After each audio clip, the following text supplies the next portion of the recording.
किन्नर चुड़ैल। गोरखपुर नाम का एक गांव हुआ करता था। उस गांव में ज्यादा लोग नहीं रहते थे। उस गांव में एक गर्भवती विधवा औरत रहती थी। उस औरत का नाम कमला था। कमला अपने घर में अकेली रहती थी। उसके पति की सारी जायदाद उसके नाम हो गई थी, पर सभी गांव वाले उस औरत को मनहूस औरत समझा करते थे और सभी उससे नफरत किया करते थे। एक बार कमला राशन की दुकान पर खाने का सामान खरीदने जाती है। भैया जी, जरा 1 किलो दाल चावल देना। अरे हाय हाय हाय हाय हाय हाय! अरे मनहूस औरत, मेरी दुकान में अपशुगन करवाने आ गई क्या? हैं? चल जा यहाँ से, मैं कुछ नहीं देने वाला हूँ तुझे। भाग भाग यहाँ से, चल जा, निकल। भैया जी, ऐसा मत कहिए, मैं गर्भवती हूँ, मुझे खाने की बहुत जरूरत है, मुझे खाना दे दीजिए। दुकानदार कमला को वहां से धक्के मारकर भगा देता है। तभी कमला रोते रोते उस गांव के किन्नरों के इलाके में आ जाती है। गांव वाले किन्नरों को उसी इलाके में रखा करते थे, क्योंकि वो लोग किन्नरों को पसंद नहीं करते थे और उनके इलाके में रहने से मना करते थे। तो किन्नरों ने उसी गांव में अपना एक इलाका बना लिया था। जब किन्नर लोग देखते हैं कि एक गर्भवती महिला रोते रोते उनके इलाके में आ गई है, तो सारे किन्नर कमला के पास जाकर उसका हाल पूछने लगते हैं।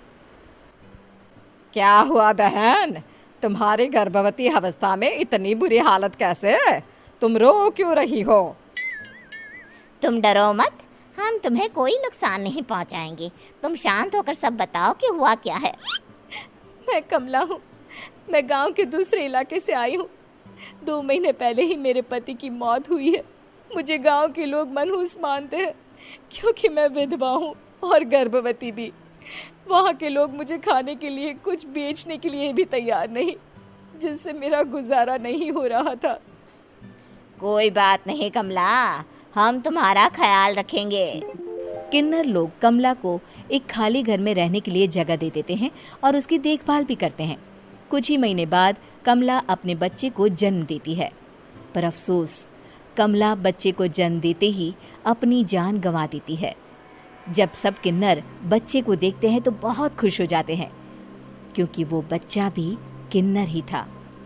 कमला ने एक किन्नर बच्चे को जन्म दिया था। अब इस बच्चे की देखभाल कौन करेगा? हम तो इस बच्चे को गांव के दूसरे इलाके में भी नहीं भेज सकते। और तो क्या हुआ, इस बच्चे की माँ नहीं रही तो हम इसे पालेंगे।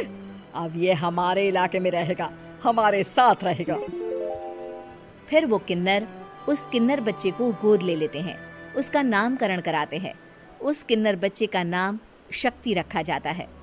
देखते ही देखते शक्ति बड़ी होने लगती है। उसके रंग रूप बहुत सुंदर थे। वो बहुत सुंदर किन्नर दिखती है। एक दिन शक्ति एक किन्नर से पूछती है, माँ जी सुनिए ना, ये गांव के दूसरे इलाके में भी तो लोग रहते हैं, तो हम वहाँ क्यों नहीं जाते? हम उनसे अलग क्यों रहते हैं? शक्ति, क्योंकि वो लोग हमारे जैसे नहीं, वो लोग हमें पसंद नहीं करते, इसीलिए हम उनसे अलग रहते हैं। क्यों? वो हमें क्यों पसंद नहीं करते? मुझे एक बार उस इलाके में जाना है, मैं एक बार वहाँ जाकर घूम कर आऊँ। शक्ति, खबरदार, जो तू उस इलाके में कभी भी गई तो अपनी जान नहीं गंवाना चाहती तो उस इलाके में कभी कदम भी नहीं रखेगी, समझी? इतना कहकर वो किन्नर वहाँ से चली जाती है। शक्ति उस किन्नर की बात सुनकर बहुत रोती है। माँ जी, ऐसा कैसे कह सकती हैं? उन्होंने इतनी सी बात के लिए मुझे इतना डांटा। अब तो मैं उस इलाके में ज़रूर जाऊंगी।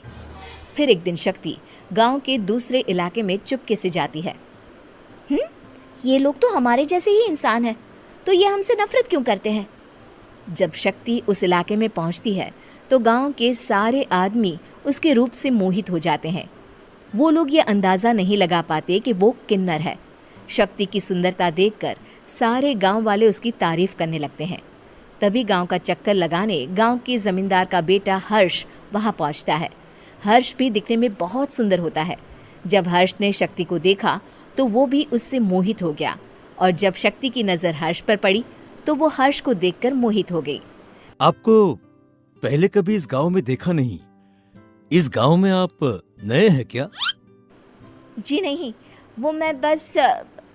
तभी शक्ति बोलते बोलते रुक जाती है और मन में सोचने लगती है, अगर मैंने इनको बता दिया कि मैं दूसरे इलाके से आई हूँ तो वो समझ जाएंगे कि मैं किन्नर हूँ, इसलिए मुझे इनसे झूठ ही बोलना पड़ेगा। शक्ति हर्ष को कहती है, जी हाँ, मैं इस गांव में नई आई हूँ, यहाँ अकेली रहती हूँ। वैसे आप कौन है? आप भी इसी गांव में रहते हैं? जी हाँ, मैं इस गांव के जमींदार का बेटा हूँ। आपको किसी भी चीज की जरूरत पड़े तो आप मुझे बता देना, मुझे अच्छा लगेगा। ऐसे ही शक्ति और हर्ष एक दूसरे से रोज मिलने लगते। वो दोनों अपने प्यार का इजहार करने एक दूसरे से मिलने जाते हैं। तभी शक्ति का पीछा करते करते एक किन्नर वहां आ जाती है।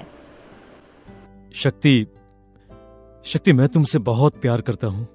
मैं तुमसे शादी करना चाहता हूँ। क्या तुम मुझसे शादी करोगी? हाँ हर्ष, मैं तुमसे शादी करूँगी, पर मैं तुमको अपने बारे में एक सच्चाई बताना चाहती हूँ जो मैंने तुमसे छुपा कर रखी है। तभी उनके बीच में ही वो किन्नर आ जाती है। शक्ति, तेरी हिम्मत कैसे हुई ऐसा करने की? वो किन्नर शक्ति को खींचकर गांव के जमींदार के पास ले जाती है। हर्ष भी वहां शक्ति को बचाने के लिए पहुंच जाता है। जमींदार शक्ति और हर्ष के प्यार के बारे में सुनकर गुस्से में आ जाता है और शक्ति को गांव के बाहर निकालने की सजा देता है। शक्ति ये बात सहन नहीं कर पाती और कुएं में कूदकर अपनी जान दे देती है। जमींदार हर्ष की शादी गांव की एक लड़की से करवा देता है, पर हर्ष इस शादी से खुश नहीं होता। शक्ति अपना बदला लेने के लिए मरने के बाद किन्नर चुड़ैल बन जाती है। अब मैं इन गाँव वालों को नहीं छोड़ूंगी, अब इनसे मैं अपने प्यार का बदला लूंगी। किन्नर चुड़ैल गांव वालों को परेशान करना शुरू कर देती है। एक बार वो रात को गांव के खेतों में पहुंच जाती है और वहां आग लगा देती है।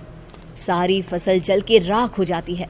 जब एक आदमी रात को उठकर देखता है कि खेत में आग लग गई है तो वो वहां पहुंच जाता है। वो देखता है कि खेतों के बीचों बीच एक किन्नर चुड़ैल खड़ी है और वहां खड़े होकर ताली बजा रही है। गांव वाला किन्नर चुड़ैल को देखकर बेहोश हो जाता है। जब सुबह उस आदमी को होश आता है तो वो सीधा जमींदार के पास जाता है। अरे जमींदार साहब, अरे वो किन्नर चुड़ैल ने मेरी सारी फसल जला दी। अब मैं क्या करूंगा? क्या होगा मेरा? जमींदार चुड़ैल किन्नर का नाम सुनते ही सब कुछ समझ जाता है। अब वो बहुत डर जाता है। उसी रात को जब जमींदार डर के मारे अपने कमरे में सो नहीं पाता, तभी वहां अचानक से किन्नर चुड़ैल आ जाती है। किन्नर चुड़ैल जोर जोर से जमींदार के आगे खड़ी होकर हंसने लगती है और ताली बजाने लगती है। जमींदार उस डरावनी किन्नर चुड़ैल को देखकर बहुत डर जाता है। तूने मेरे साथ बहुत बुरा किया, अब मैं तुझे जान से मार दूंगी। नहीं नहीं नहीं नहीं नहीं, मुझे माफ कर दो, मुझे मत मारो। मैं कभी ऐसा दोबारा नहीं करूंगा। अब तुम जो बोलोगी वही मैं करूंगा। ठीक है, मैं चाहती हूँ कि किन्नर इलाका गांव के इलाके से जुड़े और गांव का कोई भी आदमी किन्नर समाज से द्वेष ना करे, उससे नफरत ना करे, नहीं तो मैं सारे गांव को मार दूंगी। और तुम गांव में एक नया कानून बनाओ कि अगर किसी ने भी किन्नर समाज को हानि पहुंचाने की कोशिश भी करी या इनसे भेदभाव करने की भी कोशिश करी तो उनको कड़ी से कड़ी सजा मिलेगी। हाँ हाँ हाँ हाँ, मैं ऐसा ही करूंगा। तुम जो बोलोगी वो मैं करूंगा, पर मुझे जाने दो प्लीज। तब वो किन्नर चुड़ैल वहां से चली जाती है। गांव का जमींदार किन्नर चुड़ैल का कहा मानते हुए दोनों इलाकों को एक कर देता है और नया कानून भी लागू कर देता है। तब से वहां किन्नर समाज और बाकी गांव वाले शांतिपूर्वक रहने लगते हैं।